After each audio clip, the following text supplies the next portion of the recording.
جو سورۃ المنافقون میں آتا ہے، اللہ تعالیٰ فرماتے ہیں کہ اذا جاءک المنافقون قالوا نشهد انک لرسول اللہ، جب آپ کے پاس منافق آئے اور کہا کہ ہم گواہی دیتے ہیں آپ اللہ کے رسول ہیں، واللہ یعلم انک لرسول، اللہ جانتا ہے کہ آپ اس کے رسول ہیں، واللہ یشہد ان المنافقین لکاذبون، اللہ گواہی دیتا ہے کہ منافق جو ہیں وہ جھوٹ بول رہے ہیں۔ اور بڑے بڑے منافق با جماعت نماز پڑھتے تھے، کھلم کھلا کوئی منافق ہوتا تھا تو اس کی جماعت کی نماز چھوٹتی تھی، ورنہ کسی کی جرت نہیں تھی کہ نماز چھوڑے۔ اور آج ایمان والے اچھے خاصے اللہ سے محبت کرنے والے، اللہ کے رسول سے محبت کرنے والے، ان کی زندگی کے طرز سے لگتا ہی نہیں ہے کہ مسلمان بھی ہیں کہ نہیں۔ اور کسی بھی معاشرے کا، یعنی نبی اکرم صلی اللہ علیہ وسلم جب مدینہ آئے تو سب سے پہلے جو آپ علیہ الصلوۃ والسلام کی حدیث شریف مقبول ہوئی اور معروف ہوئی اور مدینہ کے لوگوں میں پھیل گئی، اور لوگوں نے نبی اکرم صلی اللہ علیہ وسلم کے پیغام کے طور پہ اس بات کو پھیلایا، وہی حدیث شریف تھی کہ حضور نے فرمایا کہ افش السلام وصل الارحام واطعم الطعام ادخل الجنت بالسلام، کہ سلام کو عام کرو، دعائیں دینا عام کرو۔ سلام کا مطلب ایک دوسرے کو جب ملو تو دعائیں دو، ایک دوسرے کو اپنی طرف سے اطمینان دلاؤ، سلامتی کی، رحمت کی، برکت کی دعائیں دو۔ جو اللہ کے لیے محبت کرے، اللہ کے لیے بغض رکھے، اللہ کے لیے عطا کرے، اللہ کے لیے روک لے، اس کا ایمان مکمل ہو گیا۔ اب اللہ کے لیے محبت ہو، آسان ہے کہ کسی سے اس لیے محبت ہو کہ وہ اللہ کے قریب ہے، یا اللہ کی بات کرتا ہے، یا اللہ کی فرما برداری کرتا ہے، یا اللہ کے دین کا خادم ہے، اور کسی سے بغض اس لیے ہو کہ اللہ کے دین کا اور اللہ کو ماننے والوں کا دشمن ہے۔ الحمدللہ رب العالمین، والصلاة والسلام علی سید الانبیاء والمرسلین وعلی آلہ وصحبہ اجمعین ومن تبعہم بإحسان الی یوم الدین، اما بعد فاعوذ باللہ من الشیطان الرجیم، بسم اللہ الرحمن الرحیم، وألف بین قلوبہم لو انفقت ما فی الارض جميعا ما الفت بین قلوبہم ولکن اللہ الف بینہم۔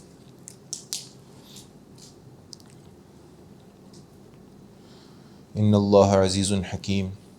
صدق اللہ العظیم۔ ہم نبی اکرم صلی اللہ علیہ وسلم کی سیرت میں ہجرت مدینہ کے حوالے سے گفتگو کر رہے تھے پچھلی دفعہ، کہ کن صعوبتوں سے نکل کے مسلمانوں نے مدینہ منورہ ہجرت کرنے کا فیصلہ کیا، اور کس طرح مشقت بھرا سفر پورا کیا،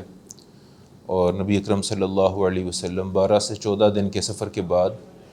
مدینہ منورہ پہنچے۔ پھر مسجد قباء کی بنیاد رکھی گئی، پیر، منگل، بدھ، جمعرات، یہ 4 دن نبی اکرم صلی اللہ علیہ وسلم نے قباء کی بستی میں قیام فرمایا، وہاں پیچھے سے آنے والے مہاجرین کا استقبال کیا، اور اس کے بعد پھر آگے مدینہ منورہ کی طرف روانہ ہوئے، یعنی سب مل کے جتنے بھی لوگ ان دنوں میں نبی اکرم صلی اللہ علیہ وسلم کے پاس آ سکے، ان کے ساتھ مل کے نبی اکرم صلی اللہ علیہ وسلم نے جمعے کے دن قباء سے مدینہ آنے کا یہ جو سفر تھا وہ طے کیا۔ درمیان میں جمعے کی نماز ادا کی، اور یہ بھی اسلام کی تاریخ کا پہلا جمعہ ہے، اجتماعی نماز جمعے کی، اور اس سے پہلے نبی اکرم صلی اللہ علیہ وسلم نے خطاب فرمایا، خطبہ دیا۔ اس کے بعد مدینہ منورہ میں آپ علیہ الصلوۃ والسلام کا جو استقبال ہوا وہ سارے مدینہ والوں نے کیا، حتیٰ کہ مدینہ کے یہود، مدینہ کے مشرکین، وہ بھی اپنے گھروں سے باہر نکل کے آ رہے تھے۔ کچھ تو اس تجسس میں تھے کہ مدینہ والوں نے کس نبی کے ہاتھ پہ بیعت کی ہے، کس کے استقبال میں شاداں ہیں، کس کے انتظار میں بے چین ہیں، یہ کس نے ان کی دشمنی کو ختم کر دیا، کہ اوس و خزرج جو ہیں وہ جو کل کو ایک دوسرے کے خون کے پیاسے تھے اور ایک دوسرے کو مارتے تھے اور ایک دوسرے سے لڑتے تھے اور ایک دوسرے سے چھپتے تھے، آج مل کے استقبال کر رہے ہیں۔ تو یہ بڑا حیران کن منظر تھا۔ جیسے ہم دیکھتے ہیں نا کہ بعض دفعہ استقبال میں یا تقریبات میں سبھی شریک ہوتے ہیں، دوست بھی، دشمن بھی۔ میرے ذہن میں ایک مثال آ رہی تھی، پتہ نہیں وہ مناسب ہے کہ نہیں مناسب، بہرحال یہ کہ جس طرح نئی دلہن آتی ہے نا تو سارے سسرال والے سامنے کھڑے ہو جاتے ہیں اور پھول کی پتیاں پھینکتے ہیں اور استقبال کرتے ہیں اور گھر کو سجاتے ہیں، بعد میں انہی سسرالیوں سے لڑائیاں چلتی رہتی ہیں۔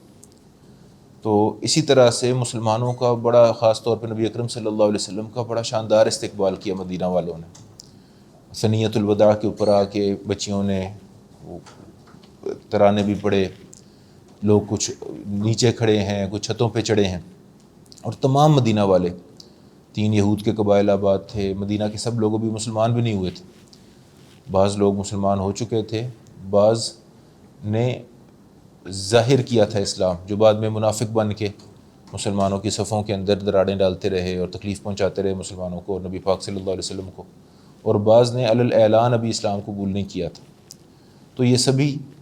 جو ہے مل گئے اور انہوں نے استقبال کیا، اور سب کی اپنی اپنی، یعنی کچھ تو خالصتاً اللہ اور اس کے رسول کی رضا کے لیے خوش تھے، اور اپنا دل، اپنا گھر، اپنی آنکھیں سب کچھ بچھایا ہوا تھا، اور کچھ اور باتیں سوچ رہے تھے کہ پہلے یہاں پہ جزیرۃ العرب کا مرکز جو تھا وہ مکہ تھا، کیونکہ وہاں پہ لوگ حج کے لیے جاتے تھے، تو کچھ لوگ یہ سوچتے تھے کہ شاید یہ رسول کے آنے سے اگر ہم نے یہاں پہ آباد کر لیا اور ان کا دین جو ہے وہ اس نے جڑیں پکڑ لیں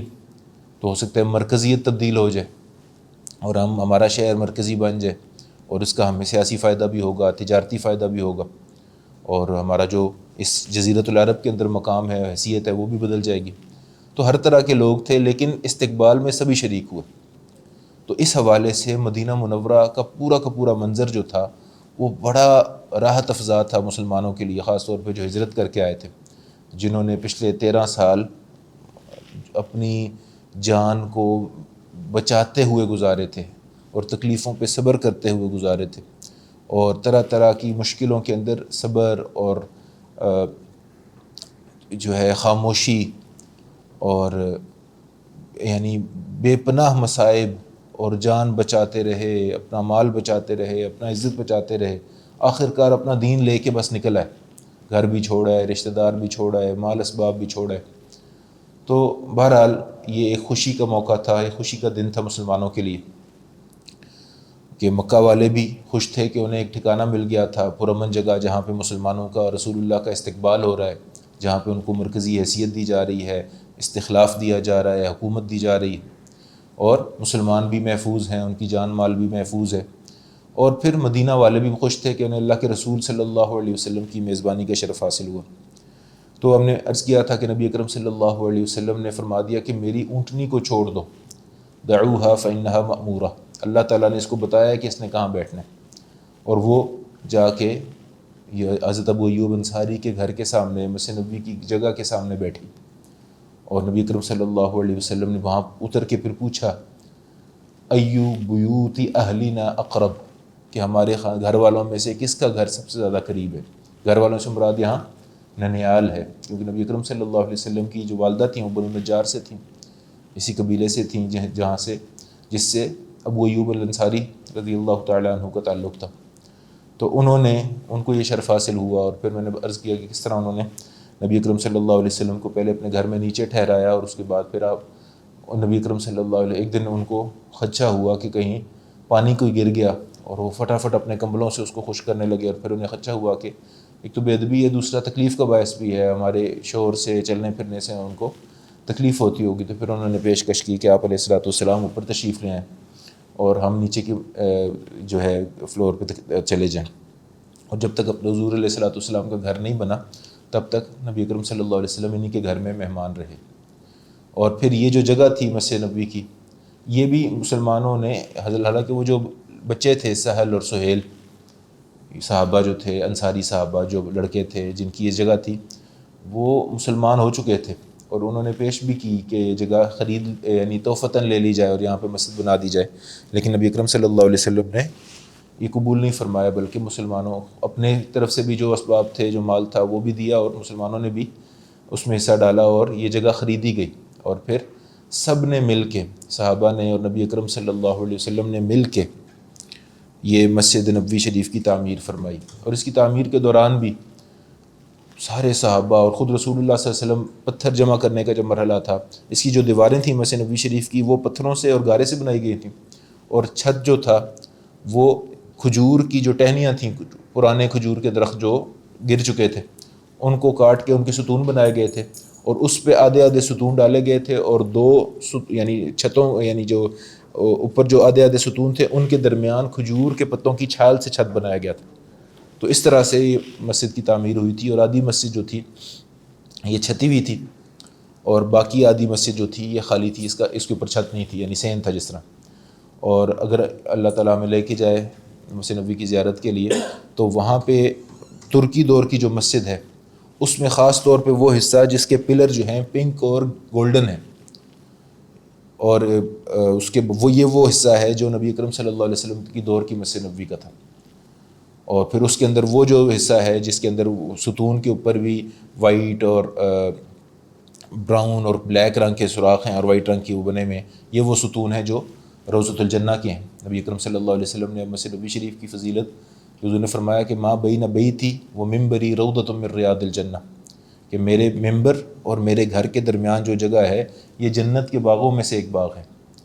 تو ہم جب جاتے ہیں تو اسی بڑے ذوق و شوق سے لوگ، بلکہ اب تو پراپر بکنگ ہوتی ہے اس کے لیے، وہ جو اپلیکیشن ہے اس کے اوپر اپنے لیے ٹائم لینا پڑتا ہے، اور اس کے حساب سے ہی وہاں پہ جانے کی اجازت ہوتی۔ تو یہ مسجد نبوی شریف کی تعمیر کے اندر صحابہ نے بھی اور نبی اکرم صلی اللہ علیہ وسلم نے بھی شرکت کی، خود پتھر بھی اٹھا کے لائے، گارا بھی بنایا، تعمیر میں بھی حصہ لیا، اور اس طرح سے پہلے مسجد نبوی شریف کی تعمیر مکمل ہوئی، ساتھ ہی پھر اس کے بائیں جانب اگر قبلے کی طرف رخو تو مسجد نبی پاک صلی اللہ علیہ وسلم کے گھر بنائے گئے، اور اسی سیدھ میں پھر یہ گھر بنے۔ اس کے بعد تو شروع میں جو گھر تھا اس کے ساتھ والا جگہ جو تھی وہ سیدنا عثمان رضی اللہ تعالیٰ عنہ نے خریدی اور ادھر اپنا گھر بنایا، اور سیدنا عثمان بن عفان رضی اللہ تعالیٰ عنہ سیدہ رقیہ نبی پاک صلی اللہ علیہ وسلم کی بیٹی کے ساتھ ان کی شادی ہوئی تھی حبشہ میں، ہجرت جب دوسری ہجرت ہوئی تھی تو وہ تشریف لے گئے تھے ساتھ، اور وہ یہاں پہ آ کے ہجرت کے بعد انہوں نے قیام فرمایا۔ اور جب سیدہ فاطمہ رضی اللہ تعالیٰ عنہ کی شادی کا وقت آیا تو تب نبی اکرم صلی اللہ علیہ وسلم نے خواہش کا اظہار کیا، کیونکہ سیدہ فاطمہ زیادہ عرصہ نبی پاک کے ساتھ رہی تھیں اور نبی پاک صلی اللہ علیہ وسلم کی لاڈلی تھیں، تو نبی پاک صلی اللہ علیہ وسلم نے خواہش کا اظہار کیا، کسی سے تذکرہ کیا کہ میں چاہتا ہوں کہ فاطمہ کا گھر میرے گھر کے قریب ہی ہو۔ فاطمہ کیونکہ حضرت علی رضی اللہ تعالیٰ عنہ کا انہوں نے دور ایک کمرہ لیا تھا، تو حضور کی خواہش تھی کہ میرا گھر جو ہے سیدہ فاطمہ کا گھر میرے گھر کے قریب ہو۔ یہ بات حضرت عثمان تک پہنچی تو انہوں نے حضرت علی رضی اللہ تعالیٰ عنہ سے اپنا گھر ایکسچینج کر لی، جو انہوں نے لیا ہوا تھا، جو بندوبست انہوں نے کیا تھا، انہوں نے کہا کہ آپ یہ گھر لے لو اور مجھے وہ دے دو۔ اور اب یہ آفر ایسی تھی کہ حضرت عثمان رضی اللہ تعالیٰ عنہ کا گھر کشادہ تھا، جتنی ابھی معاہدہ شریف کے اندر جو نبی اکرم صلی اللہ علیہ وسلم کا جہاں پہ آرام فرما رہے ہیں، جو قبور ہیں سیدنا ابو بکر کی، سیدنا عمر کی، سیدنا عمر رضی اللہ تعالیٰ عنہ، ابو بکر رضی اللہ تعالیٰ عنہ، نبی پاک صلی اللہ علیہ وسلم کی، یہ گھر کا حصہ تو سیدہ عائشہ کا حجرہ ہے۔ اس کے بعد جو پیچھے جو مصلی تہجد ہے اور جالیوں کے اندر جو باقی سارا حصہ ہے وہ سارا وہ گھر تھا جو حضرت علی اور سیدنا فاطمہ رضی اللہ تعالیٰ عنہ کا تھا، جو اس سے پہلے سیدنا عثمان رضی اللہ تعالیٰ عنہ کا ہوتا تھا۔ اور اس کے بعد پھر یہ سیدنا عثمان نے پھر یہ جہاں سے آپ سلام عرض کر کے باہر نکلتے ہیں نا، باب البکی اور باب السلام، نہیں باب البکی نہیں، اس طرف باب الرحمہ اور باب البکی کے درمیان یہ جو حصہ ہے، اس جگہ پھر سیدنا عثمان رضی اللہ تعالیٰ عنہ نے جگہ لے کے اپنا گھر بنا لی، یعنی وہ پھر قریب آ گئے۔ تو یہ ان لوگوں کی محبتیں تھیں کہ اس طرح سے مدینہ منورہ کو نبی اکرم صلی اللہ علیہ وسلم نے آباد کیا۔ سب سے پہلے مسجد کی تعمیر ہوئی، اس کے بعد اچھا اب یہ جو ہجرت تھی نا، ہجرت ہو گئی، ہجرت کے جو دن تھے، جو استقبال تھا، یہ تو بڑا خوشنما تھا، لیکن اس کے پیچھے اور اس کے بعد ایک یعنی جو دنیا کی حقائق ہیں اور جو ریئل ورلڈ جو پرابلمز ہیں وہ بھی ساتھ ساتھ چل رہی تھیں۔ یہ اوس اور خزرج کے درمیان جو جنگ تھی یہ سالوں پرانی تھی، کئی سالوں سے یہ ایک دوسرے کے دشمن تھے۔ پھر یہ جو یہودی قبائل تھے ان کے ساتھ بھی نہیں بنتی تھی، وہ ایکسپلائٹرز تھے، یہودی ہمیشہ سے ایکسپلائٹرز رہے ہیں، کہ ایک تو یہ مالی طور پہ تو مستحکم تھے، لیکن ان کو اب یہ پہلے تو ان کو یہ تکلیف تھی کہ نبی اکرم صلی اللہ علیہ وسلم کی بعثت ان میں سے نہیں ہوئی، کیونکہ یہ 3 قبائل جو مدینہ کے اندر آ کے آباد ہوئے تھے یہ تو خاص طور پہ اس لیے آئے تھے کہ ان کو پیشین گوئیوں کے حوالے سے یہ معلوم تھا کہ نبی اکرم صلی اللہ علیہ وسلم نے بالآخر آ کے یعنی آخری نبی نے اسی شہر کو آباد کرنا ہے، تو انہیں یہ توقع تھی اور یہ امید تھی کہ وہ آخری نبی بھی بنی اسرائیل میں سے ہوں گے۔ دوسرا ان کو یہ بھی تھا کہ کسی طرح اگر عرب ہمارے ساتھ مل جائیں تو ہم عیسائیت کے پھیلنے کو روک سکتے ہیں، کیونکہ ان کو عیسائیوں نے وہاں سے فلسطین سے بیت المقدس سے دیس نکالا دیا تھا، اور ان میں کے پھر قبائل پھیل گئے تھے، کچھ ادھر آ کے خیبر میں آباد ہوئے، مدینہ منورہ میں آئے اور جگہوں پہ گئے، تو ان کو لالچ یہ بھی تھی کہ اگر عرب بھی طاقتور ہو جائیں اور ہمارے حلیف بن جائیں تو ہم لوگ عیسائیوں کے مقابلے میں ایک بند کھڑا کر سکتے ہیں یا ان کے خلاف ایک طاقت بن سکتے ہیں۔ تو کئی پیچیدہ صورتحال تھی۔ تیسرا یہ تھا کہ وہ لوگ جو ابھی ایمان نہیں لائے تھے، وہ لوگ تذبذب میں تھے کہ اب ہم نے اپنی حکومت تو ایک باہر کے بندے کو دے دی ہے جو نبوت کا دعوے دار ہے، اب ان کے ساتھ کیسے چلنا ہے، کیا ڈیل کرنا ہے۔ بہت سارے لوگوں نے ظاہر یہ کیا ابتداء کہ اسلام کو انہیں لگا کہ شاید بہت جلدی ہماری مالی حالت بدل جائے گی، اور جو منافق قسم کے لوگ تھے ان کو یہی ایک خیر کی توقع تھی اس ہجرت کے بعد کہ شاید جو مرکزیت ہے مکہ کی وہ ختم ہو جائے، اور اگر یہ دین اس دین کو پچھاڑ دے، یعنی جو ان کے مکہ والوں کے آباء و اجداد کا دین ہے وہ ختم ہو جائے اور یہ دین اس کی جگہ لے لے، تو اس کی وجہ سے ہم اور ہمارا علاقہ جو ہے یہ مالی طور پہ یعنی اس کے اندر بڑی بہتری آ جائے گی اور حالات بہتر ہو جائیں گے، اور جو ہماری قسم پرسی ہے اور جو ہماری فقر ہے اس کے اندر ایک خاتمہ آ جائے گا۔ اور اسی طرح اوس اور خزرج کے حوالے سے بھی ایک خدشہ موجود تھا کہ یہ چونکہ سالوں سے لڑتے چلے آ رہے ہیں اور ایک دوسرے کے رشتہ داروں کے قاتل ہیں، تو کسی وجہ سے یہ دوبارہ نہ لڑ پڑیں۔ لیکن یہ سارے کے سارے حالات جو تھے ان سب کو ٹھیک کرنے والی ذات اللہ کی تھی، کہ اللہ تعالیٰ ارشاد فرماتے ہیں کہ وَأَلَّفَ بَيْنَ قُلُوبِهِمْ، اللہ تعالیٰ نے ان مسلمانوں کے دل میں جو مخلص تھے ان کے دلوں میں محبت ڈال دی، مہاجرین کے دلوں میں انصار کی، انصار کے دلوں میں مہاجرین کی، اور اس سب سے بڑھ کے انصار کے دلوں میں ایک دوسرے کی، اور خزرج کی آپس میں محبت، اور انصار کی مہاجرین سے محبت، اور انصار کی رسول اللہ سے محبت، اور مہاجرین کی انصار سے محبت۔ تو یہ ایسی محبت اللہ تعالیٰ نے ڈالی۔ اللہ فرماتے ہیں کہ لو انفقت ما فی الارض جمیعا ما الفت بین قلوبہم، اگر تم زمین کی ساری دولت بھی لگا دیتے ہیں ان کی دوستی کرانے میں، ان کے دلوں میں ایک دوسرے کے لیے محبت ڈالنے میں، تم نہ کر پاتے، یہ پیسوں سے نہیں ہو پانی تھی یہ محبت جو ڈالی گئی۔ ولیکن اللہ الف بینہم، اللہ تعالیٰ نے یہ محبت ڈالی، اور اس کا فائدہ یہ ہوا کہ مسلمان ایک اکائی بن گئے، اور نبی اکرم صلی اللہ علیہ وسلم نے آتے ہی مواخات کی۔ مواخات مدینہ یہ اس ہجرت کے بعد کا اور مسلمانوں کے استحکام کا سب سے بڑا ستون ہے، اور کسی بھی معاشرے کا، یعنی نبی اکرم صلی اللہ علیہ وسلم جو مدینہ آئے تو سب سے پہلے جو آپ علیہ الصلوۃ والسلام کی حدیث شریف مقبول ہوئی اور معروف ہوئی اور مدینہ کے لوگوں میں پھیل گئی، اور لوگوں نے نبی اکرم صلی اللہ علیہ وسلم کے پیغام کے طور پہ اس بات کو پھیلایا، وہی حدیث شریف تھی کہ حضور نے فرمایا کہ افشوا السلام وصلوا الارحام واطعموا الطعام ادخلوا الجنۃ بالسلام، کہ سلام کو عام کرو، دعائیں دینا عام کرو۔ سلام کا مطلب ایک دوسرے کو جب ملو تو دعائیں دو، ایک دوسرے کو اپنی طرف سے اطمینان دلاؤ، سلامتی کی، رحمت کی، برکت کی دعائیں دو، اور رشتے جوڑو۔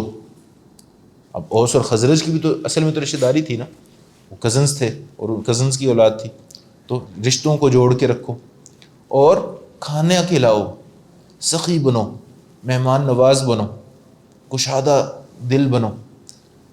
اپنے دسترخوان کو وسعت دو، اور جب لوگ سو رہے ہوں تو نماز پڑھو،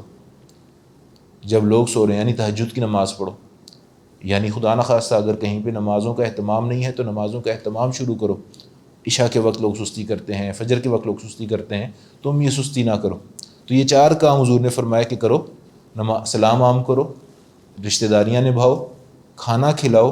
اور تہجد پڑھو، اور آرام سے جنت میں داخل ہو جاؤ۔ تو یہ پیغام تھا۔ اسی طرح نبی اکرم صلی اللہ علیہ وسلم نے فرمایا کہ من احب للہ وابغض للہ واعطى للہ ومنع للہ فقد استکمل ایمانہ،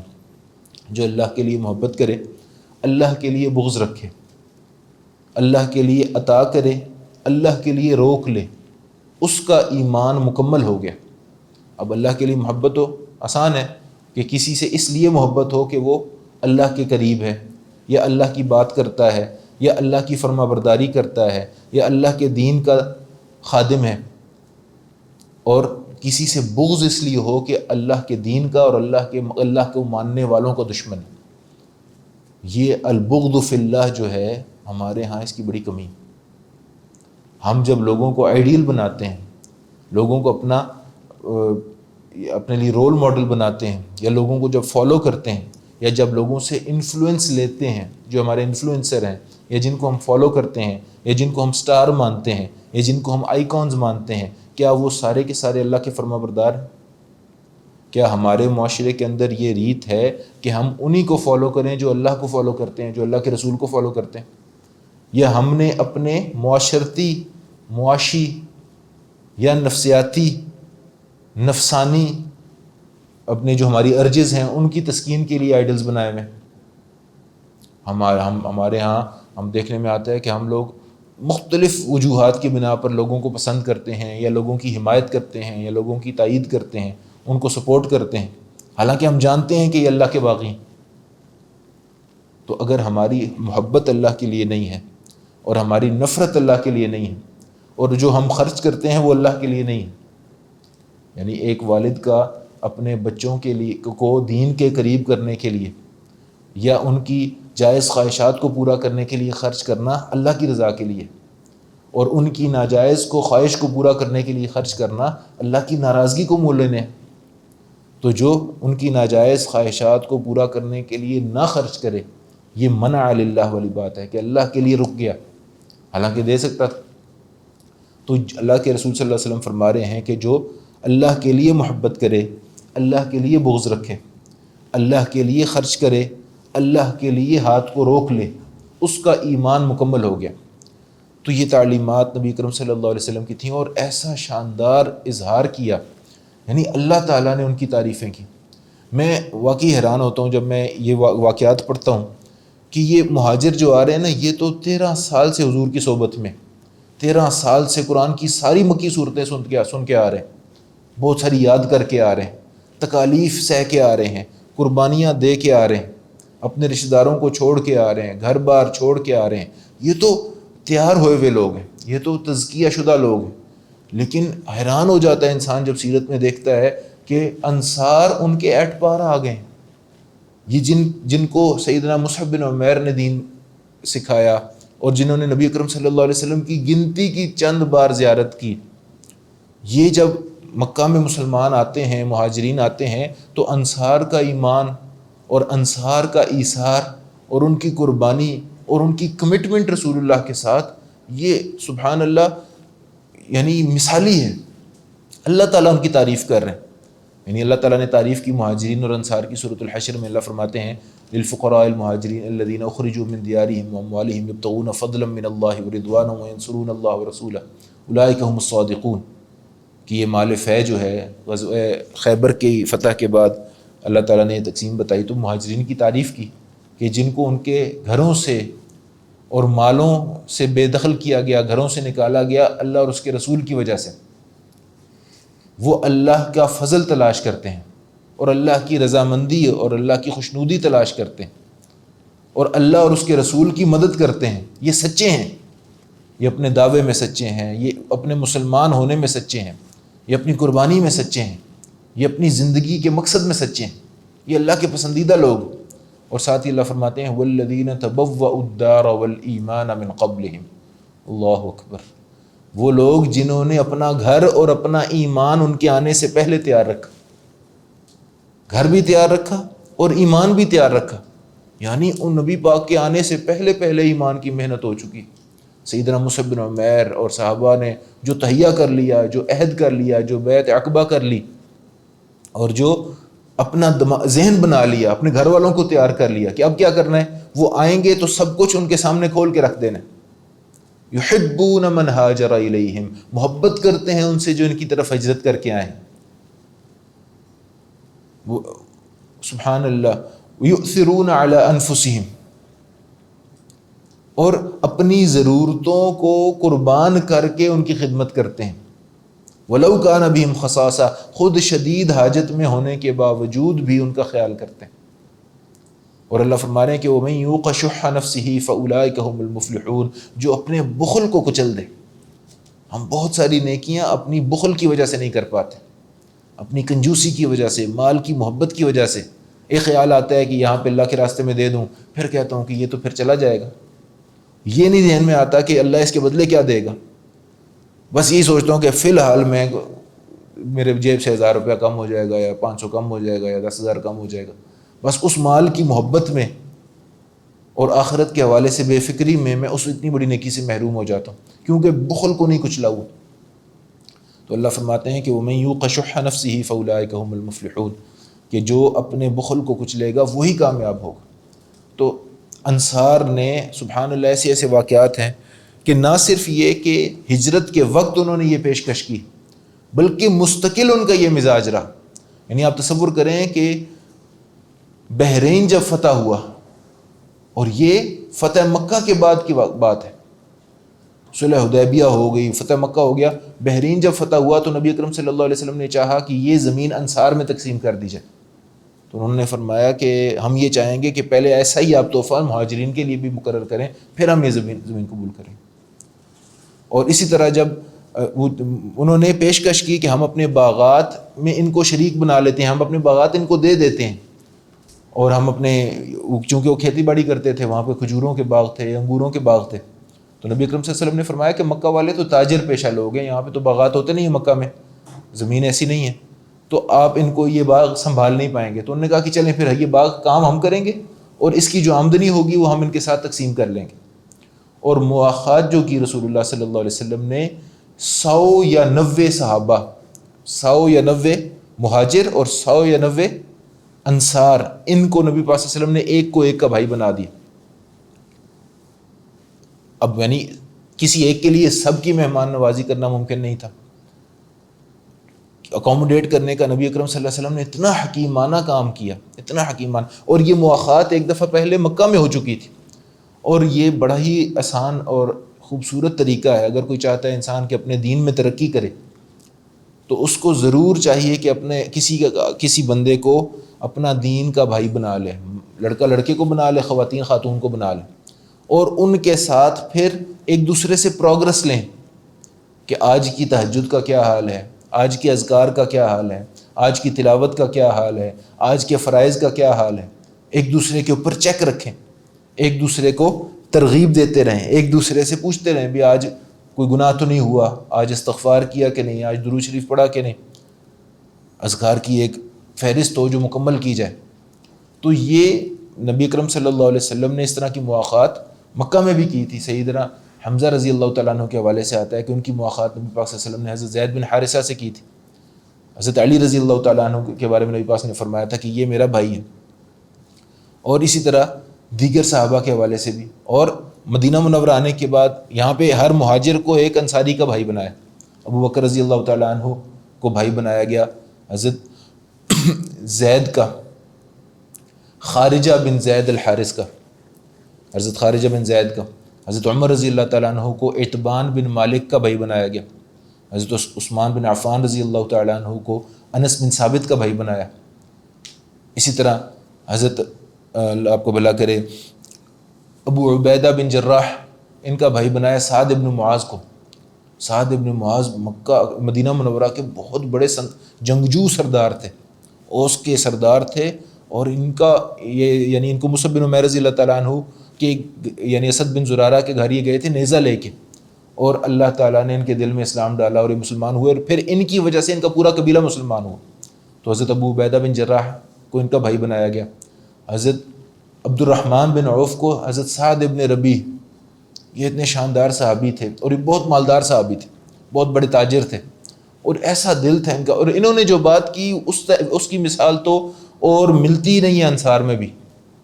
یعنی یہ جب لے کے گئے سیدنا عبد الرحمن بن عوف کو، تو انہوں نے جا کے کہا کہ بھئی یہ میرا مال ہے، یہ میں تجارت کرتا ہوں، اس میں سے آدھا تمہارا ہے،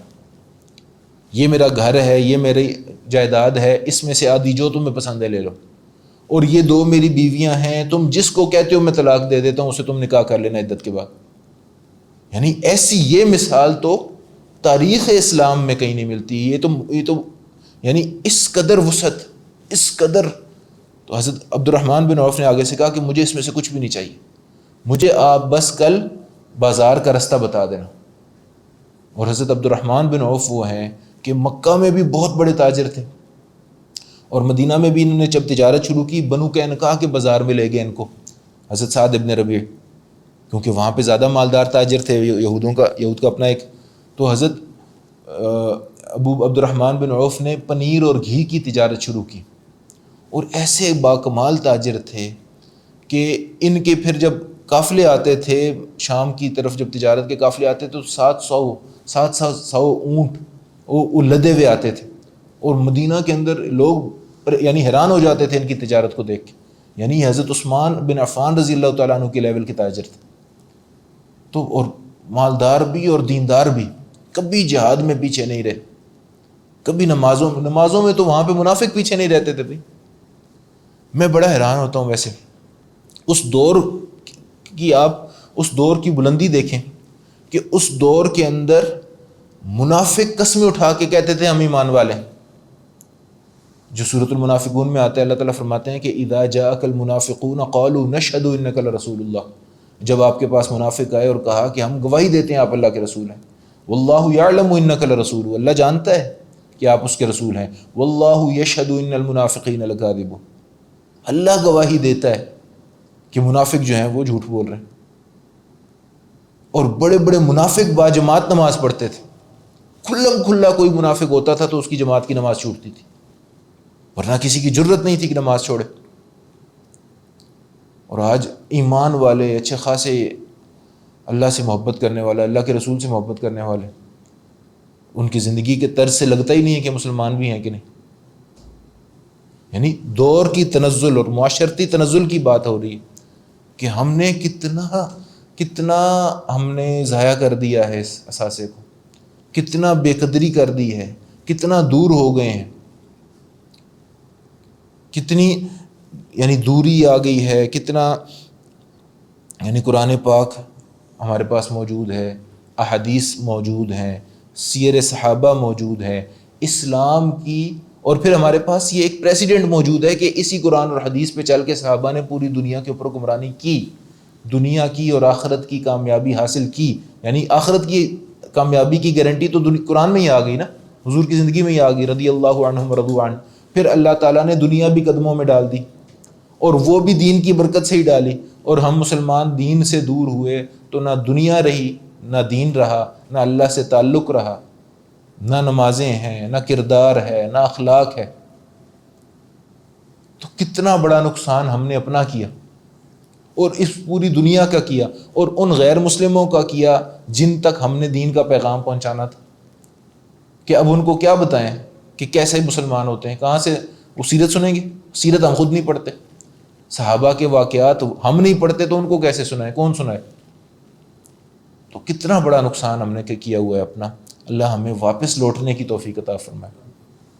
تو یہ مواخات مدینہ جو تھی، اس نے یعنی سبحان اللہ مسلمانوں کو ایک اکائی بنا دیا، اور نبی اکرم صلی اللہ علیہ وسلم کی محبت میں مہاجر اور انصار جمع ہو گئے. اور اب اللہ کے احکام نے معاشرے کو خوبصورت بنانا شروع کر دی. یعنی صرف سارے فرائض میں سے یعنی توحید تو تھی، اس کے علاوہ ایک نماز احکام میں سے موجود تھی جو معراج کے وقت نازل ہوئی، اس وقت فرض ہوئی. اس کے علاوہ جتنے فرائض ہیں، زکوٰۃ کے احکام ہوں، حج ہو، اور روزہ ہو، اسی طرح نکاح و طلاق کے مسائل ہوں، حلال و حرام کے مسائل ہوں، خانگی زندگی کے مسائل ہوں، معاشرتی احکام ہوں، جتنے احکام ہیں قرآن پاک کے، وہ سارے کے سارے پھر مدینہ میں آنا شروع ہوئے. اور اللہ تعالیٰ نے اس معاشرے کو، اس مدینہ منورہ کو ایک نمونہ، ایک ماڈل سٹی بنایا، اور ایک ایسا